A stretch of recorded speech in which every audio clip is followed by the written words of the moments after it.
Снег тихо падал на улицы Чикаго, покрывая все белым, холодным одеялом. Даже спешащие домой жители роскошных районов старались спрятаться от ледяного ветра. Но на старой скамейке в маленьком парке у делового центра города сидела одна женщина в темно-синей форме, почти не двигаясь. На нее ложился снег, и ее фигура сливалась с морозным окружением. Это была Грейс. Последние 3 года Грейс трудилась в доме миллионера Эдварда Хантера, человека, известного скорее состоянием, чем добротой. Его особняк был роскошен, распорядок строг, а требования еще строже. Для Эдварда Грейс была лишь аккуратной и незаметной помощницей, никогда не интересовавшегося ее жизнью за пределами его мраморных залов. В пятницу утром Грейс опоздала всего на 5 минут. Ее глаза были красными, руки дрожали.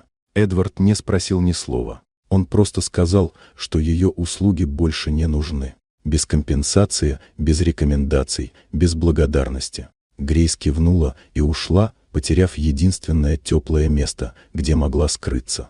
На самом деле, Грейс уже несколько месяцев ночевала в углу прачечной. После ухудшения здоровья матери в Луизиане она отправляла домой каждый заработанный $, заботясь о младшем брате. С ростом аренды и сокращением часов у нее не осталось крыши над головой. Теперь она бродила по улицам Чикаго в тонкой форме и легкой обуви. Приюты были переполнены, станции небезопасны, телефон разрядился. Сев на скамейку на мгновение отдохнуть, она погрузилась в холод быстрее, чем ожидала. К утру она уже не чувствовала пальцев. Эдвард Хантер в тот день шел пешком навстречу, водитель опоздал. В парке он заметил Грейс. Сначала не узнал. Ее тело было почти погружено в снег, дыхание едва заметное, руки сложены вокруг себя. Приблизившись, он понял ужас ее кожи ледяная, тело безжизненное. Паника охватила его, и он вызвал скорую. Сирены прибыли быстро. Эдвард помог Грейс подняться на носилки, впервые за долгое время думая не о деньгах или делах, а о человеке, которого он не замечал. В больнице Грейс диагностировали тяжелое переохлаждение.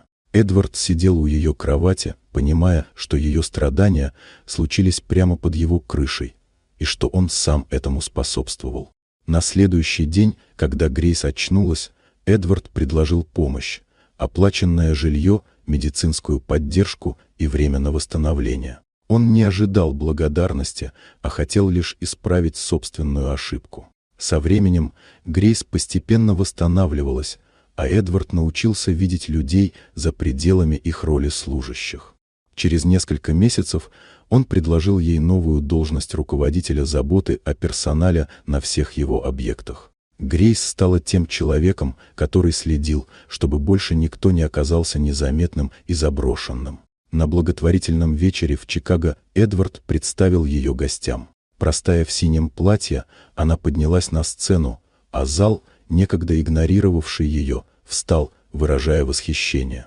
Женщина, которую никто не замечал, изменила все, а человек, который однажды ее уволил, нашел свое искупление не через богатство, а через способность видеть других. Вот такая удивительная история. Дорогие друзья, если вам понравилось видео, поставьте лайк, а также подписывайтесь на канал, впереди еще много интересного.